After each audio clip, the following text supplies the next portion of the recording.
Bienvenidos una semana más a nuestro noticiero semanal de Radio Internacional de Noticias. La policía egipcia interviene para impedir que argumentaran en Nueva York ante la comisión. Como noticias nacionales presentamos Medio centenar de asociaciones pro vida han convocado a facilitar datos precisos al respecto a la... Terminaremos con noticias de la Santa Sede. El Vaticano recoge firmas para defender a no nacidos. De la Conferencia Episcopal Italiana. Bienvenidos a nuestro noticiario semanal de Radio HM. Hoy les acompañamos Sonia Moset e Isabel Jordán.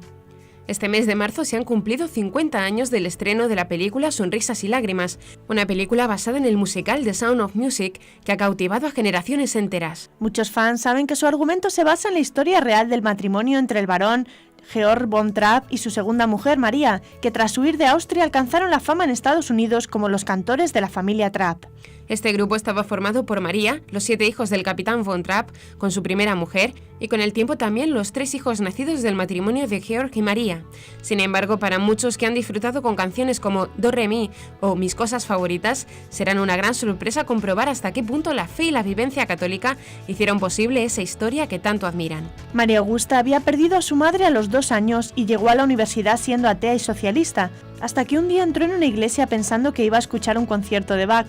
En vez de eso, se encontró el templo abarrotado escuchando al famoso predicador jesuita, padre Friedrich Kronscheder. Su forma de hablar le arrastró y cambió totalmente su visión del mundo, hasta el punto de que no mucho después ingresó como postulante en la abadía benedictina de Nürnberg. El motivo de que María fuera la elegida cuando el viudo capitán Georg von Trapp solicitó una maestra para sus hijas fueron las frecuentes jaquecas que sufría y que el médico atribuía a que la vida monacal no le permitía hacer la cantidad de ejercicio físico a la que estaba acostumbrada. También su futuro marido era converso. Desde su matrimonio, Georg y María von Trapp hicieron de la vivencia de la fe el eje de su vida familiar, de forma inseparable a la música. De hecho, empezaron a cantar no solo por amor a la música, sino como forma de oración, y los momentos familiares importantes siempre se vivían en familia, cantando piezas religiosas acordes a la ocasión. En 1935, el pequeño banco familiar en el que Georg von Trapp había depositado sus abundantes ahorros para intentar ayudar a la dueña, amiga suya, quebró. Fue la primera de muchas pruebas. Para mantener a flote, los Trapp tuvieron que despedir a 6 de los 8 empleados que hasta entonces habían tenido. Las monjas benedictinas de Nürnberg les sugirieron que instalaran una capilla en su casa, de forma que pudieran alquilar habitaciones a estudiantes de la Universidad Católica. La familia se instaló en uno de los 3 pisos de la mansión. Así lo hicieron con permiso del obispo de Salzburgo. Desde entonces, cada mañana celebraban misa en la que cantaba el pequeño coro familiar y por la tarde la bendición con el Santísimo. Los Trapp decidieron huir de Austria después de la anexión a Alemania en 1938 para evitar que el capitán Trapp tuviera que incorporarse al ejército del Tercer Reich. Él había estado al mando de un submarino en la Primera Guerra Mundial y la nave que le ofrecían los nazis era infinitamente mejor, pero aceptar eso suponía que el capitán iría contra Dios y contra su país. La misma semana recibieron la tercera oferta de los nazis, cantar para Hitler en su cumpleaños. Entonces se dieron cuenta que rechazarla una vez más les pondría en serio peligro. Convocaron un consejo familiar con los 7 hijos mayores en el que Georg les preguntó: ¿queremos conservar los bienes materiales que nos quedan? ¿La casa con los muebles, a nuestros amigos y todas las cosas a las que tenemos cariño? Entonces tendremos que renunciar a los bienes espirituales, a nuestra fe y a nuestro honor. Ya no podemos tener ambos. Ahora podríamos ganar mucho dinero, pero dudo mucho si eso podría hacernos felices. Prefiero veros pobres, pero honrados. La decisión estaba tomada. Huirían de Austria. Siguieron sobreviviendo gracias a la música, pero de una forma que consideraron toda una lección de confianza en la providencia. Siempre surgía un nuevo concierto o una prolongación del permiso de estancia en un país, justo antes de que se agotaran los plazos o el último céntimo. Por fin pudieron volver a Estados Unidos, donde alcanzaron la fama definitiva. Su lema durante todo ese tiempo fue: buscad primero el reino de Dios y su justicia. Al terminar la Segunda Guerra Mundial, el general al mando del ejército estadounidense de ocupación en Austria escribió a los cantores de la familia, pidiéndoles ayuda para paliar la situación de empobrecimiento absoluto en su país de origen. Inmediatamente la familia creó una fundación y aprovechaban todos sus conciertos para pedir donaciones económicas o en especie que iban recogiendo en su autobús. Cuando el autobús estaba lleno, las enviaban a los capellanes del ejército americano para evitar que acabaran en el mercado negro. Solo mediante el esfuerzo de la familia y la ayuda puntual de algunos amigos, lograron enviar a Austria en menos de 2 años 136.000 kilos de ayuda y organizaron el apadrinamiento de 14.000 familias austriacas. Si la familia Trapp era famosa por la música y su música era inseparable de su vida de fe, a la fuerza tenían que evangelizar. Lo hacían en sus conciertos mediante las sencillas explicaciones a las piezas religiosas y organizando campamentos de verano donde la Eucaristía tenía un papel central. El apostolado cotidiano se les quedaba corto. Tras la muerte del barón von Trapp en 1947 y la disolución del grupo en 1957, María von Trapp, su hijastra María Francisca y su hija Rosemary se trasladaron a Papúa Nueva Guinea durante unos años como misioneras. Comenzamos como siempre comentando algunas noticias de interés internacional. Chile, primer año como exorcista en Rancagua, sacerdote atiende 1000 casos, afirma que Reiki, yoga y Ouija dañan a muchos. Estados Unidos, 379 empresas se escriben al Supremo para forzar la aprobación del matrimonio homosexual. Francia, la Asamblea Nacional rechaza legalizar la eutanasia. Austria, florece abadía de cistercienses. Dolce y Gabbana, pareja gay, dicen no a las adopciones gays y a los hijos de la química. Washington D.C., activista homosexual admite que el lobby gay busca adoctrinar a los niños. Congo, el obispo de Goma condena el asesinato de un sacerdote. Comentaremos también algunas noticias nacionales. Leonor Tamayo, la defensa de la identidad femenina es la alternativa de futuro. Celebran éxito de Marcha por la Vida y contra el aborto. Floriano afirma que el PP defiende la familia y la vida. El PP elige como directora de su campaña electoral en Castilla y León a la proabortista alcaldesa de Zamora. España apoyará la resolución en el Consejo de Seguridad de la ONU a favor de los cristianos en Medio Oriente. El director de cine Juan Manuel Cotelo inaugurará la 4ª semana de la familia y la vida de Huesca. Como siempre terminaremos con noticias de la Santa Sede. El Papa con el corazón en Pakistán y en Vanuatu. Papa con obispos de Bosnia y Herzegovina. Papa desea paz y reconciliación para toda Nigeria. Francisco reparte 500 kilos de comida entre familias necesitadas de Roma. El Papa dedica la audiencia general a los niños. El sacerdote Luis Escobar, sin buscarlo, llenó los titulares de noticias del mundo y programas de televisión cuando hace un año el periódico digital Portaluz dio a conocer el particular nombramiento que se le había conferido, exorcista de la diócesis. Luis es un sacerdote que vive aferrado a la oración, la Eucaristía y adoración eucarística, confiado a la Santísima Virgen María, y aferrado también al consejo de su obispo, su director espiritual y su confesor, según él mismo confidencia. Pero también quienes le conocen destacan la capacidad en este cura de permanente escucha al prójimo, de aquellos que el Espíritu Santo inspira y comunica en la comunidad, su incansable lucha por los derechos de los pobres y personas privadas de libertad, también el compromiso con la educación de calidad para decenas de niños vulnerables del lugar donde vive y se asienta, la parroquia de la Santísima Trinidad, de la que es párroco. Como exorcista, en tan solo un año ha recibido a más de 1000 personas de la diócesis. Ahora, de ese total, después de un correcto discernimiento, se comprobó que muchos eran problemas que debían ser resueltos por los profesionales de la salud mental. Pero para estas personas ha sido un beneficio el clarificarlo, ser escuchados y tener apoyo. El sacerdote afirma que estas personas llegan con sufrimiento emocional y espiritual, confundidos, con su paz alterada. Por lo tanto, que un sacerdote les acoja, ayude a discernir, ore por ellos, les entregue la unción, es un primer paso hacia la sanación, la dignificación y el retorno de la paz. Según explicó el sacerdote, también han llegado personas efectivamente dañadas por acciones explícitas del demonio. Importante es destacar que de este grupo la mayoría de las personas tuvo contacto u optó por ser parte de cuestiones esotéricas en algún momento de sus vidas, especialmente la Ouija, el Reiki y lo que está hoy tan de moda, el yoga. Patrocinados por Morgan Levis, 379 empresas estadounidenses han enviado a la Corte Suprema un largo documento de 127 páginas para forzar el sí definitivo al matrimonio entre personas del mismo sexo en los Estados Unidos. El grupo ha recurrido a la Corte bajo la figura de Amicus Curiae. El Tribunal Supremo comenzará a estudiar el 28 de abril los recursos contra la prohibición del matrimonio gay, que están en vigor en 4 estados: Michigan, Ohio, Kentucky y Tennessee. El resultado que se espera para junio abriría el camino para legalizar el matrimonio entre comillas gay en Estados Unidos. Después del sí de Alabama, son 37 estados de un total de 50 los que autorizan que las parejas del mismo sexo se casen. Hay que tener en cuenta que en 24 estados con matrimonio homosexual, este ha sido autorizado por sentencias judiciales como reivindicación de un supuesto derecho que no aparece en ninguna ley ni de la Constitución de los Estados Unidos.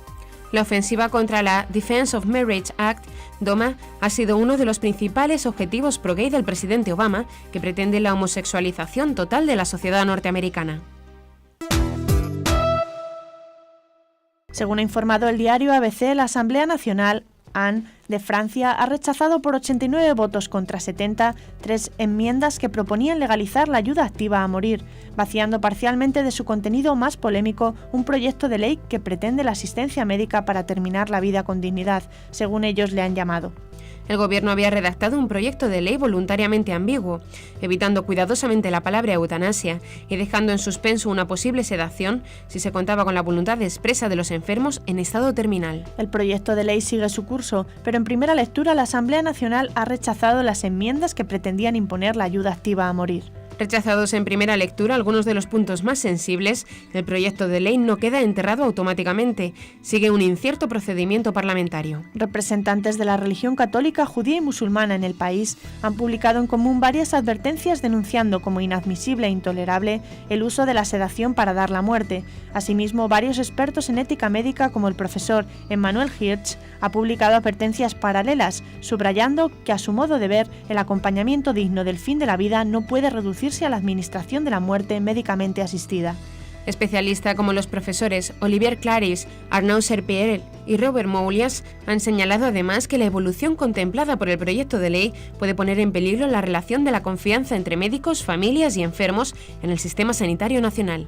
Uno de los pasos que ya se han dado en el curso de este proyecto de ley ha sido la aprobación de la sedación terminal como derecho de los pacientes.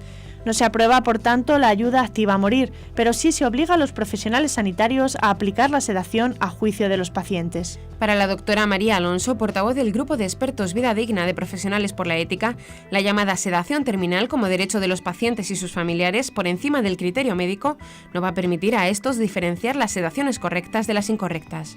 El doctor Álvaro Gándara, presidente de la Sociedad Española de Cuidados Paliativos, por su parte opina que la sedación terminal impuesta por ley puede dar pie a una eutanasia encubierta. Muchos lo llaman el oasis de espiritualidad cristalina, de ortodoxia y celo litúrgico en un contexto de creciente disolución del catolicismo en el espíritu del mundo. Se trata de la abadía cisterciense de Heiligenkreuz, situada en la ciudad que ha dado el nombre, que significa literalmente Santa Cruz, a unos cuantos kilómetros de Viena. Fue fundada en 1135 por el noble Leopoldo III, de la dinastía de los Babenberg, actualmente venerado como santo y patrón de Austria. Una vez acabada la guerra, le tocó al abad Karl Braunstorfer reanudar los hilos de una historia milenaria y proyectarla hacia el futuro. Tomó parte en los trabajos del Concilio Vaticano II, del que volvió lleno de responsabilidades, al tener que llevar adelante la prevista actualización sin menoscabar el carisma de la orden y los delicados equilibrios de la abadía. El abad Braunstorfer fue una bendición, un verdadero hombre de Dios, dice el padre cisterciense Karl Wollner. Haber atravesado inmunes esa época caótica, haber evitado sus consecuencias, ha llevado a Heiligenkreuz abundantes frutos. Es actualmente el monasterio cisterciense más grande de Europa. En los últimos 30 años, mientras otras comunidades envejecen o disminuyen dramáticamente, ha visto aumentar sus monjes de 42 a 86, con una edad media de 46 años. Anexo a la abadía desde el año 1802 hay un instituto de teología que en 2007 se convirtió de derecho pontificio y ha tomado el nombre del Papa Benedicto XVI. Actualmente hay 274 estudiantes, de los cuales 190 son de Alemania, Austria y Suiza, el resto de todo el mundo. De ellos, 160 son seminaristas o religiosos, lo que convierte en el centro de formación teológica con el número más alto de candidatos al sacerdocio de lengua alemana. Según el padre Claude Warner, que es también el director de Hochschule, es mérito del ambiente que se ha formado con el tiempo, con una relación armoniosa entre natural y sobrenatural. Cada año unos 5.000 jóvenes visitan la abadía y la escuela y se quedan sorprendidos por el contexto sencillo y vital a la vez. No somos tradicionalistas, pero intentamos hacer respirar la tradición y una teología que sea auténticamente católica, fiel al magisterio en toda su belleza y profundidad.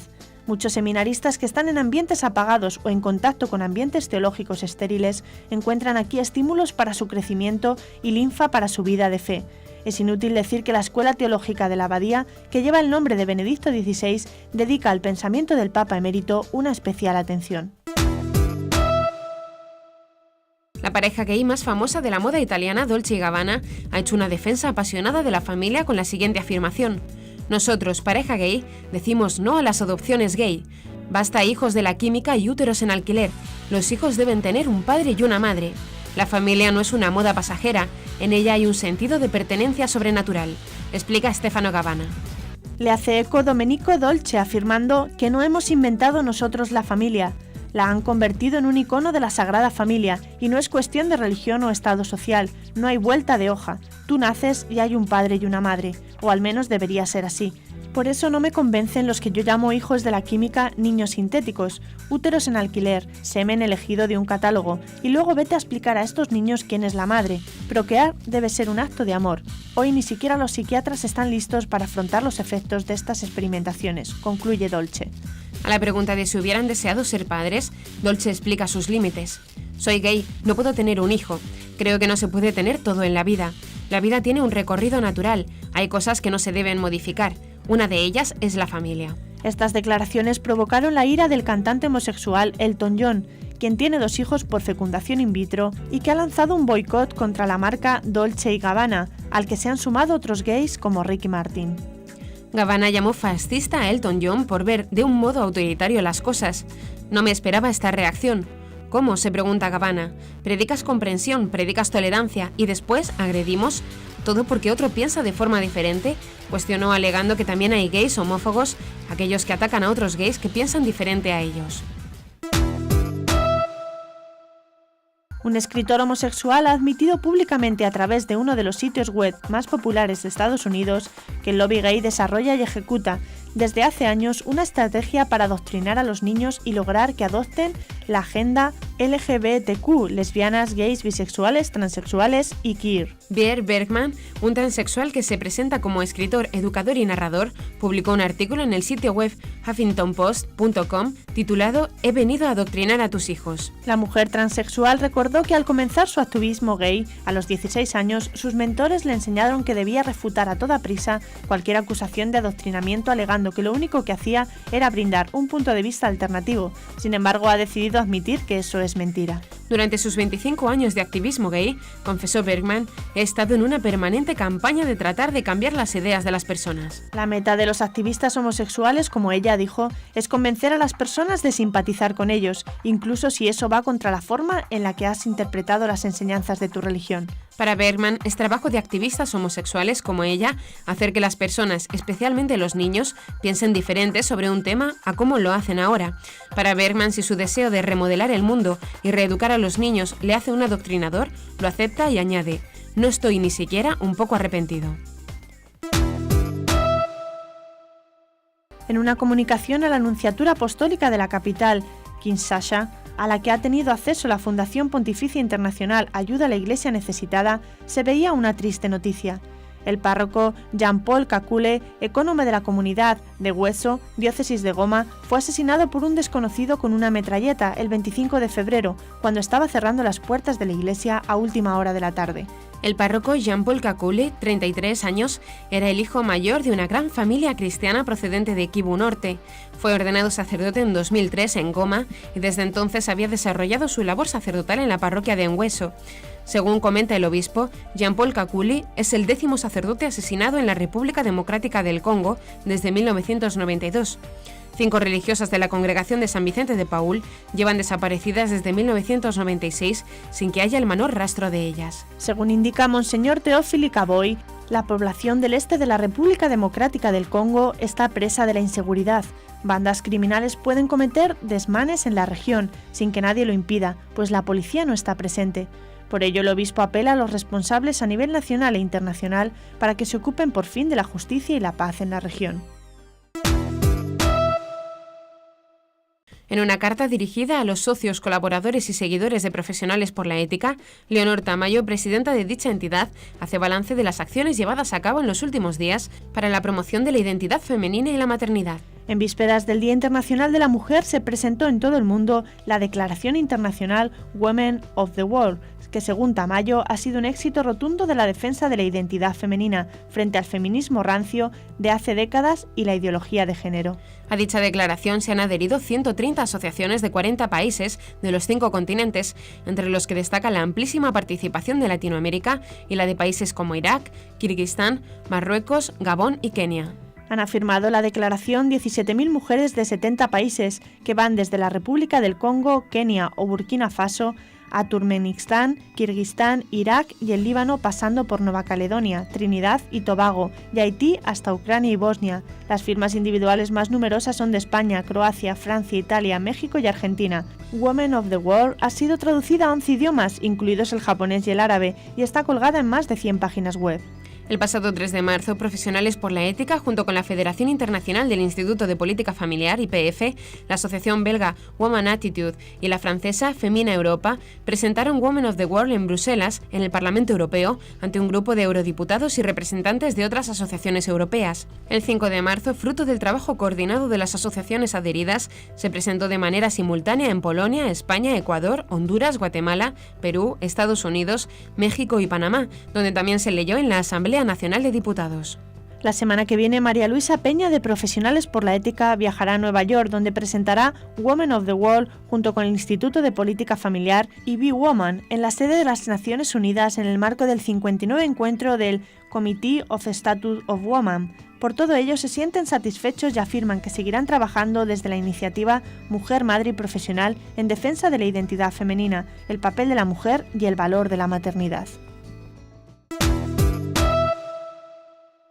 Miles de personas marcharon por la vida y contra el aborto en España el pasado sábado. 48 asociaciones pro vida de España y 82 internacionales de 37 países, unidos por la vida, la mujer y la maternidad bajo el lema Cada vida importa. En declaraciones de Aciprensa, Benigno Blanco, presidente del Foro Español de la Familia, aseguró que espera que esta manifestación sirva para que la sociedad española se convenza de que no podemos acostumbrarnos al aborto y que los políticos vean que hay muchísimos españoles que van a seguir haciéndose presentes ante la opinión pública para reclamar leyes justas con el niño no nacido y contra el aborto. En su discurso final en la Puerta de Alcalá, Benigno Blanco aseguró que si en estos momentos históricos no hiciésemos lo que está en nuestras manos para remover la conciencia de todos los españoles, seríamos cómplices de ese silencio cobarde que ayuda a banalizar el aborto.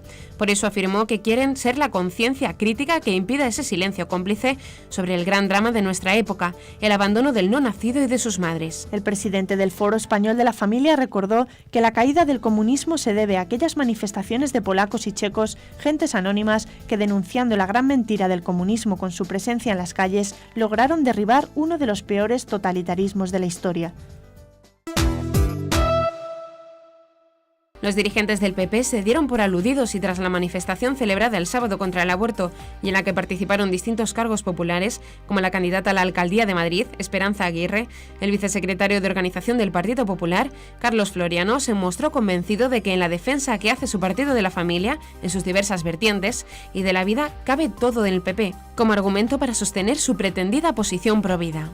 Floriano hizo estas afirmaciones al ser preguntado en una rueda de prensa por las reticencias de una docena de diputados y senadores a apoyar la reforma por considerar insuficiente que el cambio se ciña a que las menores de edad tengan que contar con el permiso paterno antes de interrumpir un embarazo. El dirigente popular tuvo el valor de decir que la defensa de la familia y de la vida forman parte de la esencia del PP y de su programa, y explicó que ese es el motivo por el que no ha retirado el recurso presentado ante el Tribunal Constitucional contra la ley aprobada por el gobierno de José Luis Rodríguez Zapatero.